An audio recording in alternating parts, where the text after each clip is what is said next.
Ukraine और रूस के बीच युद्ध का तेज होना पूरी दुनिया के लिए चिंताजनक और दुखद है। सूचना है कि रूस ने करीब 75 मिसाइल दागकर यूक्रेन को पछाड़ने की कोशिश की है। रूस ने सीधे राजधानी कीव को ही निशाना बनाया है।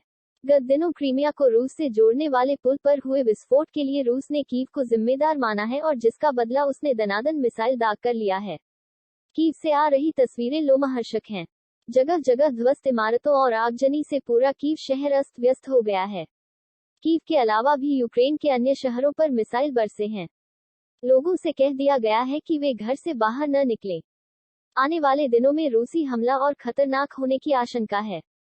यह भी ध्यान रखने की जरूरत है कि कीव पर रूस ने इससे पहले 26 जून को हमला किया था। क्रीमिया और रूस को जोड़ने वाले पुल पर अगर विस्फोट न हुआ होता, तो शायद रूसी मिसाइलें कीव तक न पहुंचती। इस हमले के बाद बहस भी तेज हो जाएगी कि आखिर यूक्रेन की ओर से युद्धक हमले क्यों किए जा रहे हैं। अगर मंशा युद्ध रोकने की है, तो यूक्रेन को ज्यादा संयम बरतना चाहिए, तभी दुनिया रूस को युद्ध रोकने की नसीहत दे पाएगी। रूस को युद्ध रोकने की नसीहत अनेक देश दे चुके हैं और भारतीय प्रधानमंत्री ने भी रूसी राष्ट्रपति को युद्ध रोकने की सलाह देते हुए कहा था कि यह समय युद्ध का नहीं है। गौर करने की बात है कि यूक्रेन की सेना या राष्ट्रपति ने रूसी पुल पर हुए विस्फोट की जिम्मेदारी नहीं ली है। इससे यह संकेत गया है कि यूक्रेन और रूस के बीच कोई तीसरा पक्ष भी है, जो युद्ध भड़काना चाहता है। ऐसे विश्व विरोधी तत्वों से सावधान रहना चाहिए। रूस ने तो पुल पर हुए विस्फोट को आतंकवादी कृत्य करार दिया है और हमें अच्छी तरह पता है कि रूस आतंकवाद के प्रति शून्य सहिष्णुता रखता है। पुल पर हुए विस्फोट का अगर यूक्रेन में जश्न मनाया गया था, तो यह गंभीर व मॉस्को को चिढ़ाने वाली बात है। हमें यह भी ध्यान रखना चाहिए कि युद्ध के खिलाफ रूस के लोगों ने प्रदर्शन किए हैं और वहां बड़ी संख्या में लोग जेलों में बंद हैं। क्या यूक्रेन में भी लोगों ने युद्ध के खिलाफ प्रदर्शन किए हैं? परस्पर मिलकर चलने की नसीहत जितनी रूस के लिए जायज है, उतनी ही यूक्रेन के लिए भी। पश्चिमी शक्तियों के बहकावे में आकर ही यूक्रेन आज लहूलुहान है। यह बात खुद यूक्रेन के राष्ट्रपति वोलोदिमीर जेलेंस्की बोल चुके हैं। जेलेंस्की अगर रूस में घुसकर हमला करने के पक्ष में नहीं है, तो उन्हें यह साफ करना चाहिए। यूक्रेन के लोगों की सुरक्षा की चिंता करना जेलेंस्की का पहला काम है। पश्चिम के देश या अमेरिका में बैठे रणनीतिकार केवल अपना हित देखते हुए सलाह दे सकते हैं।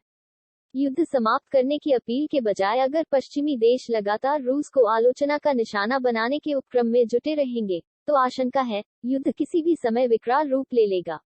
यूक्रेन को अपना बचाव करने के लिए हथियार व धन देना और रूस पर हमले के लिए हथियार व धन देने में बहुत अंतर है।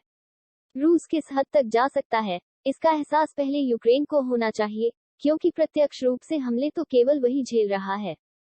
यूक्रेन और रूस के बीच युद्ध का तेज होना पूरी दुनिया के लिए चिंताजनक और दुखद है। सूचना है कि रूस ने करीब 75 मिसाइल दागकर यूक्रेन को पछाड़ने की कोशिश की है। रूस ने सीधे राजधानी कीव को ही निशाना बनाया है। गत दिनों क्रीमिया को रूस से जोड़ने वाले पुल पर हुए विस्फोट के लिए रूस ने कीव को जिम्मेदार माना है और जिसका बदला उसने दनादन मिसाइल दागकर लिया है। कीव से आ रही तस्वीरें लोमहर्षक हैं। जगह जगह ध्वस्त इमारतों और आगजनी से पूरा कीव शहर अस्त व्यस्त हो गया है। कीव के अलावा भी यूक्रेन के अन्य शहरों पर मिसाइल बरसे हैं। लोगों से कह दिया गया है कि वे घर से बाहर न निकलें।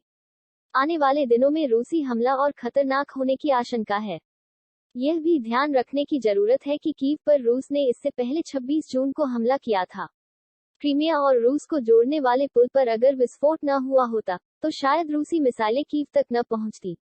इस हमले के बाद बहस भी तेज हो जाएगी कि आखिर यूक्रेन की ओर से युद्धक हमले क्यों किए जा रहे हैं। अगर मंशा युद्ध रोकने की है, तो यूक्रेन को ज्यादा संयम बरतना चाहिए, तभी दुनिया रूस को युद्ध रोकने की नसीहत दे पाएगी। रूस को युद्ध रोकने की नसीहत अनेक देश दे चुके हैं और भारतीय प्रधानमंत्री ने भी रूसी राष्ट्रपति को युद्ध रोकने की सलाह देते हुए कहा था कि यह समय युद्ध का नहीं है।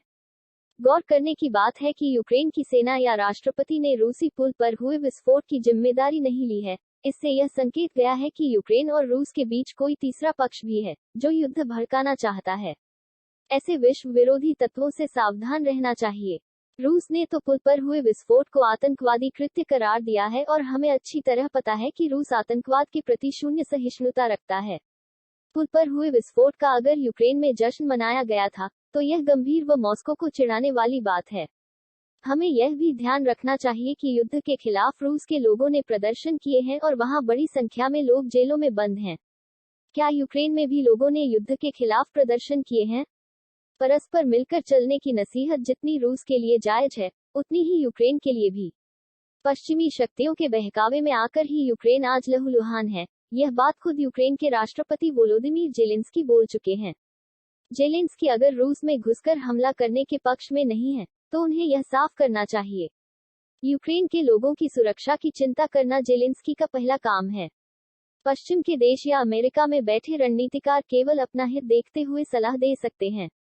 युद्ध समाप्त करने की अपील के बजाय अगर पश्चिमी देश लगातार रूस को आलोचना का निशाना बनाने के उपक्रम में जुटे रहेंगे, तो आशंका है, युद्ध किसी भी समय विकराल रूप ले लेगा। यूक्रेन को अपना बचाव करने के लिए हथियार व धन देना और रूस पर हमले के लिए हथियार व धन देने में बहुत अंतर है। रूस किस हद तक जा सकता है, इसका एहसास पहले यूक्रेन को होना चाहिए, क्योंकि प्रत्यक्ष रूप से हमले तो केवल वही झेल रहा है।